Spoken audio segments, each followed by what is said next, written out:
അടക്കാം. അപ്പോൾ നമ്മുടെ കയ്യിൽ ഇതേപോലെ സ്ക്രബ്ബർ ഉണ്ടെങ്കിൽ കത്രിക മുറിച്ചാക്കണമെങ്കിൽ ഇതേപോലെ ഒന്ന് വെട്ടിക്കൊടുത്താൽ മതി. ഇപ്പോൾ ഏത് കത്രികയാണെങ്കിലും മുറിച്ച് കൂട്ടണമെങ്കിൽ ഇതേപോലെ വെട്ടിക്കൊടുക്കാം. അതേപോലെ നമ്മുടെ കയ്യിൽ കത്തിയൊക്കെ ഉണ്ടെങ്കിൽ ഇതേപോലെ സ്ക്രബ്ബറിനകത്ത് ഇതേപോലെ ഒന്ന് തേച്ച് കൊടുത്താൽ മതി. നല്ല രീതിയിൽ മുറിച്ച് കൂട്ടും. പിന്നെ സ്ക്രബ്ബർ പാത്രം കഴുകാൻ മാത്രമല്ല ഒരുപാട് ഉപയോഗങ്ങളുണ്ട്. ഇതേപോലെ ചെയ്തെടുക്കാവുന്നതാണ്. അതേപോലെ കത്രികയും ഇതേപോലെ ചെയ്തെടുക്കാവുന്നതാണ്.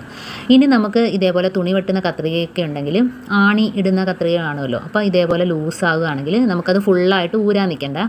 അതിൻ്റെ ആ കട്ട മാത്രം ഇളകി വരുന്നില്ല. ആ കട്ട മാത്രം ഒന്ന് ഇളക്കിയതിന് ശേഷം ഉണ്ടോ, ആ കട്ട മാത്രം ഇളക്കിയതിന് ശേഷം നമുക്ക് ആണി ഊരിയെടുക്കണ്ട. അതിനകത്ത് ആ സൈഡിൽ തന്നെ നമുക്ക് സ്ക്രബ്ബർ ചുറ്റി കൊടുക്കുക. സ്ക്രബ്ബറിൻ്റെ ഒരു ചെറിയൊരു കഷ്ണം അതിൻ്റെ കമ്പി മുറിച്ചെടുത്തിട്ട് നമുക്ക് ചുറ്റി കൊടുക്കാവുന്നേ ഉള്ളൂ. അപ്പോൾ നല്ല ബലത്ത് തന്നെ ഇരിക്കുകയും ചെയ്യും. നമുക്ക് തുണിയൊക്കെ വെട്ടുന്നതിന് ഒരു പാടുമില്ല.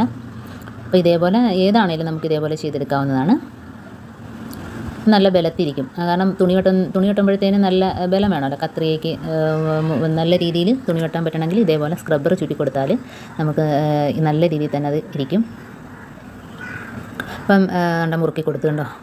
അപ്പം മൊത്തത്തിൽ ആണി ഊരിയെടുത്തിട്ട് ഇടണമെന്നില്ല. ഇതേപോലെ ചെയ്താൽ മതി. ഇനി ഞാനൊന്ന് കാണിച്ചു തരാം കണ്ടോ. അപ്പോൾ ഇതേപോലെ കത്രിക ലൂസാകുകയാണെങ്കിൽ ഇതേപോലെ ചെയ്താൽ മതി. ഫാനൊക്കെ ഇതേപോലെ ലൂസാണ്, കുറച്ച് നാൾ ഉപയോഗിക്കുമ്പോഴത്തേന് ലൂസായിപ്പോവും. അപ്പോൾ കണ്ടോ, ഇതേപോലെ ഒന്ന് ഇളക്കിയെടുക്കുക. അപ്പോൾ സ്ക്രൂ ഇടുന്നതാണെങ്കിൽ ഇങ്ങനെ പറ്റത്തുള്ളൂ. അപ്പോൾ അതിൻ്റെ ആണി ഊരിയെടുത്തിട്ട് ഞാൻ നൂലാണ് ചുറ്റുന്നത്. ഏതെങ്കിലും ഒരു നൂലിന് ഒരു കഷ്ണം മാത്രം മതി. അപ്പോൾ നമുക്ക് വളരെ ഈസി ആയിട്ട് തന്നെ അത് മുറുക്കിയിടാൻ പറ്റും. അപ്പോൾ ഇതേപോലെ കുക്കറിനാണെങ്കിലും നമുക്ക് ചെയ്യാം. ആണി ലൂസാകുകയാണെങ്കിൽ ഇതേപോലെ ഊരിയിട്ട് ആവശ്യത്തിനനുസരിച്ച് നമുക്ക് നൂല് ചുറ്റി കൊടുക്കാവുന്നതാണ്.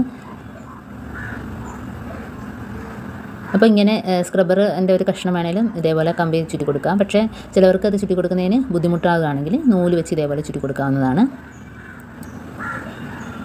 എന്നിട്ട് നമുക്ക് വളരെ ഈസി ആയിട്ട് തന്നെ അതിട്ട് കൊടുക്കാം. അപ്പോൾ ഞാനിതിങ്ങനെ ഇളകി കിടക്കുന്നതുകൊണ്ട് കുറേ നാളായി ഇത് ഉപയോഗിച്ചിട്ട്. കഷ്ണം നൂല് മാത്രം മതി ഇതിന്. അപ്പോൾ ഇതേപോലെ നമുക്ക് ഇളകിയ ഏത് പാനാണേലും നമുക്ക് ഇതേപോലെ ചെയ്തെടുക്കാം. നല്ല ബലത്തിരിപ്പുണ്ടോ. എത്ര ഇനി നമ്മൾ പിടിച്ച് കുലുക്കിയാലും ഒന്നും ഇളകത്തില്ല. നൂലാകുമ്പോഴത്തേന് നല്ല ടൈറ്റായിട്ടിരിക്കുന്നുണ്ടോ.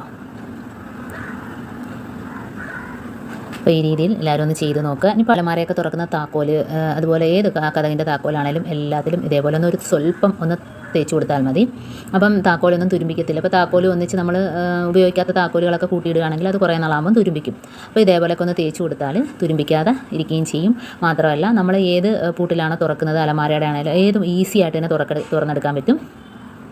കതകാണേലും വളരെ എളുപ്പത്തിൽ തന്നെ നമുക്ക് തുറക്കാനും പൂട്ടാനും ഒക്കെ പറ്റുകയും ചെയ്യും ഈ താക്കോൽ ഇങ്ങനെ ചെയ്താലും.